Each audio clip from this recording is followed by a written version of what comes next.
तो बोला नहीं, मेरा बेटा नहीं मर सकता, नहीं मर सकता, उसको मारने की हिम्मत किसी में नहीं है। कि युधिष्ठिर कह देगा तो मैं मान जाऊंगा। तब युधिष्ठिर ने कहा अश्वत्थामा हिते नर वा कुंजर।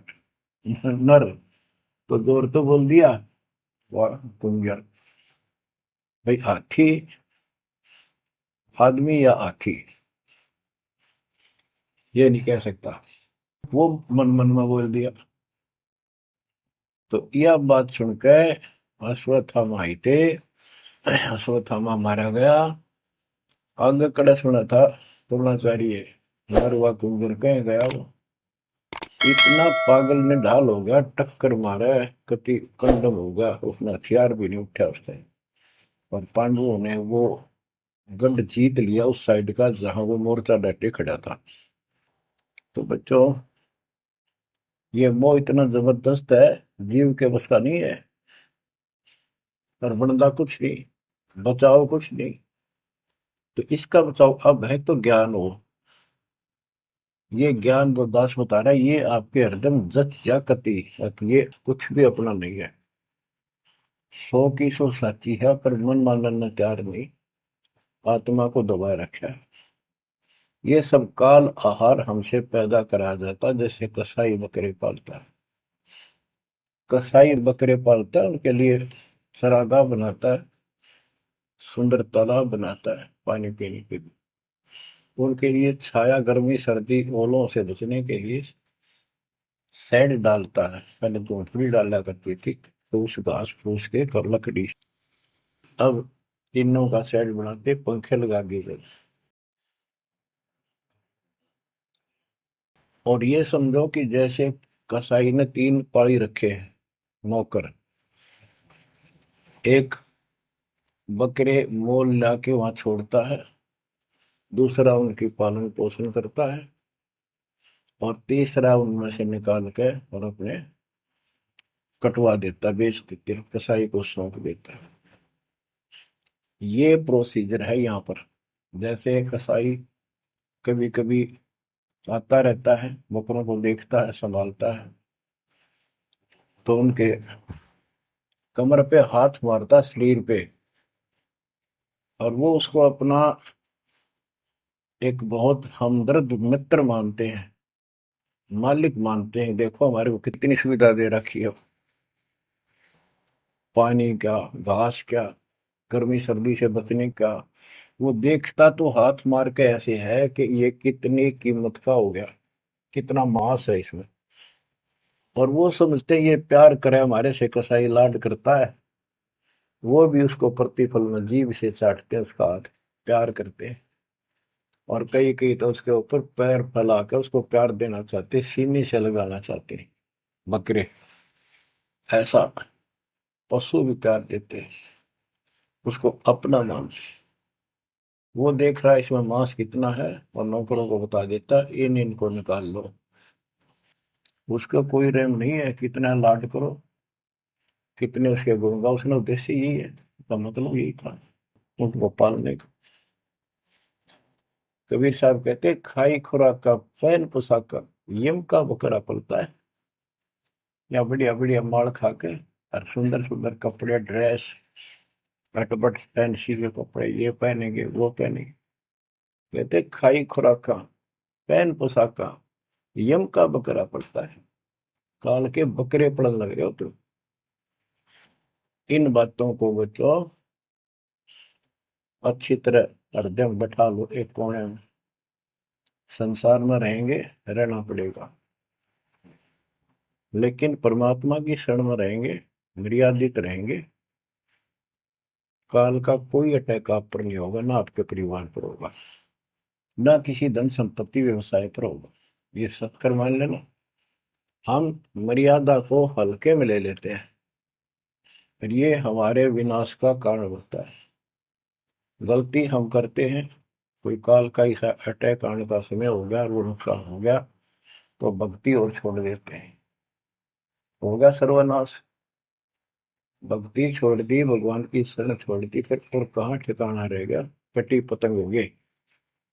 कटी पतंग का कोई अस्तित्व नहीं रहता, कुछ देर उड़ जरूर सकती है, अंत में पता नहीं कि करके पेड़, बबूल के पेड़ में उलझ के फड़फड़ कर काटती है।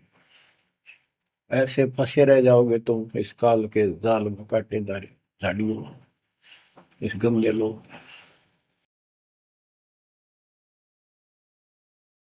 तो बच्चों, इस बात का सख्त ध्यान रखो, यदि आपने यहाँ से निकलना है, मर्यादा ना टूटे। और मर्यादा ये पता नहीं कितने प्रकार से टूट जाती है।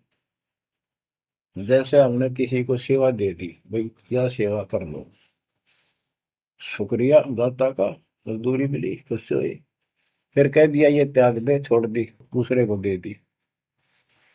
बता फिर दुख क्यों मानना, फिर दुख मानते। मैं ये समझा, इतना ज्ञान होकर भी तुम ऐसी बातें करते हो, तो शुक्र मनाओ और 100 बार हाथ जोड़ के, भाई बहुत अच्छा, गुरुदेव का आदेश है, ये भाई सेवा कर लेगा, मुझे भी और सेवा दे दियो कोई, मेरी नीयत से सेवा करने की। करना मिला तो अपना सबर करे, भक्ति करे, सत्संग में जाओ, 100 सेवा है असल में करने वाले को, बहुत सी सेवा होती है। तो एक बात का बंद कर नहीं बैठना चाहिए। ये प्रार्थना आती है, मेरे को कोऑर्डिनेटर की सेवा फेर दियो, ये भी कमजोरी है। जैसे एक डॉक्टर के पास बूढ़ा आदमी गया, कमजोर सा, और दोस्ता में अस्थि पिंजर बने जा शरीर का, जाके बता डॉक्टर जी मैं खड़ा होता हूँ तो चक्कर आते हैं, क्या करूँ? डॉक्टर बोला कमजोरी है, वीकनेस ऑफ बॉडी। बोला पिंडी दुख है, पिंडी, पैरों की। डॉक्टर बोला कमजोरी है। फिर वो वर्द बोला जी मेरे सारा शरीर में भड़कुआ रहती है, यानी सारे शरीर में दर्द सा बना रहता है, चबक चबक नाड़ी करती है। डॉक्टर बोला कमजोरी है। वो वृद्ध गुस्सा होकर बोला डॉक्टर ने, तो डॉक्टर है गम चक्कर है, एक का बात जाना है कि कमजोरी है, कमजोरी है, और भी तुम्हें बताओगा। डॉक्टर बोला ये भी कमजोरी है, this is also due to weakness, ये क्रोध भी कमजोर आदमी ने घनाया कर, यह भी कमजोरी है। तो बच्चों यह सारी कमजोरी है जो मर्यादा से नारी हटकर करोगे, चाहे कुछ भी कर लियो। मर्यादा को हल्के में ना लो। जैसे हमने इतने सारे नियम बना दिए, भक्ति करनी है तो इनका पालन करना पड़ेगा, नहीं तो फिर गधे बनकर कुमार के नियम में चलना पड़ेगा। एक कदम भी अपनी मर्जी से नहीं जा सकते, बैल बनकर नाथ डल जाएगी, छच्चर बनकर बग्गी में दौड़े जाओगे, रेड़ी में, फिर चलेगी क्या आपकी मर्जी? असंग जन्म तन मृत्या हो गए, जीवित क्यों ना रे, दवा दस दर मद मैल मठ बोरे, बोर ना दे धरे रे। तो बच्चों जीवित मर लो, इन बातों को छाती में धर लो, हृदय में बैठा लो, कति मस्तिष्क में। ये संसार आपका नहीं है, ये परिवार आपका नहीं, ये संपत्ति या कार कोठी तेरी नहीं, गरीब काया तेरी है नहीं, ये माया कहां से हो? चरण कमल में ध्यान रख, इन दोनों को खो, इनको भूल जा, अपने गुरु जी के चरणों में ध्यान रख, उनके बताए दिशा निर्देश के आदेश से, आधार से अपना जीवन निर्वाह कर। बच्चों आंख खोल लो, बार बार ये बातें बताई जाती हैं। जब ऊक चुप हो जाएगी फिर तो रोना शेष रहेगा, नथिंग एल्स। इस मार्ग में अहंकार इंसान को मारता है। किस चीज पे अहंकार करो? माया होगी तो अहंकार होगा, कोई पोस्ट पद ठीक सी होगी तो अहंकार होगा, शरीर स्वस्थ है, थोड़ी सी जान, अहंकार हो गया, एक परिवार में 5-4 लाठी ठानिये हो गए तो अहंकार हो गया, और अपने बॉडी की ताकत का अहंकार, और भी सैकड़ों कारण है जो इंसान के मन में दोष पैदा हो जाता है। तो ये इंसान का सबसे बड़ा खतरनाक शत्रु है। परमात्मा को अहंकार पसंद नहीं, और छोटी मोटी गलती को माफ कर सकता है। रावण था जिसे अहंकार नहीं छूटा, 10 मस्तक सिर भी काट दिए, 10 बार काट दिए तो वापस दे दिए, ले भाई। ये सारा कुछ खेल कबीर साहब का किया, सारा कुछ। ये आत्मा परमात्मा की है, चाहे आज राक्षस है, चाहे कोई कसाई है, चाहे देवता है, चाहे ब्रह्मा विष्णु महेश है, चाहे कीड़ी आती छोटे जीव है, कोई स्त्री पुरुष है, बालक बच्चे, जीव जंतु सब उसके हैं। काल चाहता भक्ति से खत्म हो जा, ये भक्ति में इनकी आस्था खत्म हो। मालिक चाहता है इनकी भक्ति में आस्था खत्म ना हो, फिर तो कति गए काम क्या।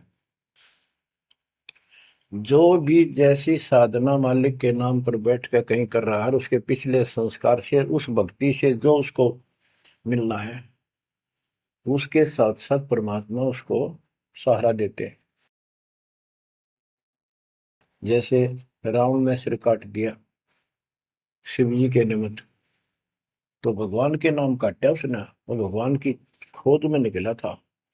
साधना गुरु गलत मिलने से उसको मार्ग गलत मिल गया। पिछले जन्म के संस्कारी ही इतने सैक्रिफाइस कर सकते, इतनी कुर्बानी कर सकते, वैसे नहीं हुआ करते। तो पिछले जन्मों में वो भगवान का भगत रहा है, फिर इतना बिगड़ गया कि राक्षस बन गया।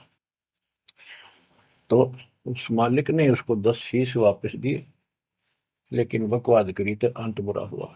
उसके कर्म मधु सिद्धि दिशि की, उनसे धन ले दिया, वो धन भी यही छोड़ गया। गिरफ्त सर्व सोने की लंका होती, रावण शरण दी, एक पलक में राज विराजी, जम के पड़े दी। मन तो सुख के सागर बसरे, और न ऐसा यसरे। क्या मांगो कुछ थिर न राही, देखत नैन चला जग जाई। एक लख पूत सवा लख नाती, उस रावण का आज दीवान बाती। एक पुत्र मांगते फिरते, एक बेटा देते, हे भगवान बेटा हो गया। बेटियों की तो हम गिनती नहीं करते, बेटा चाहिए बेटा। वो किस लिए वो गलतफहमी पैदा कर रखी थी कि बेटा ना हो तो गति नहीं होगी माँ बाप की, क्योंकि अंत समय में जेठा बेटा, बड़ा पुत्र माँ बाप का अंतिम संस्कार कराए, यानी उसने फूका है, फिर उसकी अस्थि डाल का है, फिर उसकी क्रियाक्रम करावे, तो उसकी गति हो। और जिसका बेटा नहीं, उसकी गति नहीं हो सकती। उसको तो संतान वाला मानते भी को नहीं, मना नहीं करते थे। अब तो ये चांदना होगा, रोशनी होगी, बेटा बेटी है, कितनी मूर्खता का काम था। लेकिन काल ने तो उल्टी पढ़ाई पढ़ानी, उल्टा रास्ते डालना, वो होना एक परंपरा बनाकर बैठ गए, वो एक लकीर के फकीर बन गए। जैसे राजा दशरथ का सबसे बड़ा बेटा रामचंद्र था, उसको राज दे दिया, और बच्चों फिर उसको वनवास देना पड़ गया मजबूरी में। रामचंद्र जी वनवास में चल पड़े। राजा दशरथ का इतना मोह था अपने बच्चों में, रामचंद्र में विशेष, और जो बिछुड़ा उसमें ज्यादा हुआ करे, तो जो चल पड़ा, महल के ऊपर चढ़ के देखा, दिखता रहा, फिर नहीं दिखा तो चौबारे की अटारी पर चढ़ गया। चौबारे पर चढ़ कर जहां तक उससे दिखा, फिर मुंडेर पर चढ़ गया, एडी ठाई गिर गया, वहां से जमीन पर गिर गया, गिरते मर गया। अब रामचंद्र वापस नहीं आया, उसका अंतिम संस्कार किसने करा? वो पूछने वाला वे मंदबुद्धियों ने, जो दुनिया को भ्रमित क्या करते थे, किसी की अकल वहां नहीं गई वहां तक। जेठा बेटा था ही नहीं, फिर उसके अंतिम संस्कार किसने करे? दूसरे ने करे होंगे। तो ये बात कहने की है, तो इसका मतलब उसकी गति हुई नहीं, बेटा होते हुए भी अंतिम संस्कार नहीं कर सका। तो इन बातों ने छोड़कर सतगुरु कबीर साहब द्वारा जो ज्ञान दिया है, इस पर दृढ़ हो जाओ। देखो, हमारी सारी बात उल्टी है। भक्ति मार्ग में बेटा है, बेटी है, अच्छी बात है। परमात्मा के चरणों में लग गए दोनों, तो हम तो बरी से हो गए, क्यों भगवान आप पर खड़ा हो गया। और बेटा भक्ति नहीं करता, बेटी करती है, तो एक कौडी का नहीं हो बेटा किसी काम का। कबीर साहब कहते हैं, राम रटत कन्या बलि शक्र फलाना पूत, छेरी के गलगल थना, छेरी के गलगल थना जिसमें दूध न बूत।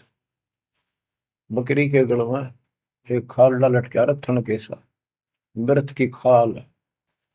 कहते वो बेटा था गल का, ऐसे वजन है सिर पर, बेमतलब का व्रत का दिखावा दिखावा है। और वह बेटी अच्छी, राम रटत कन्या बली सकट बुलाना पूत।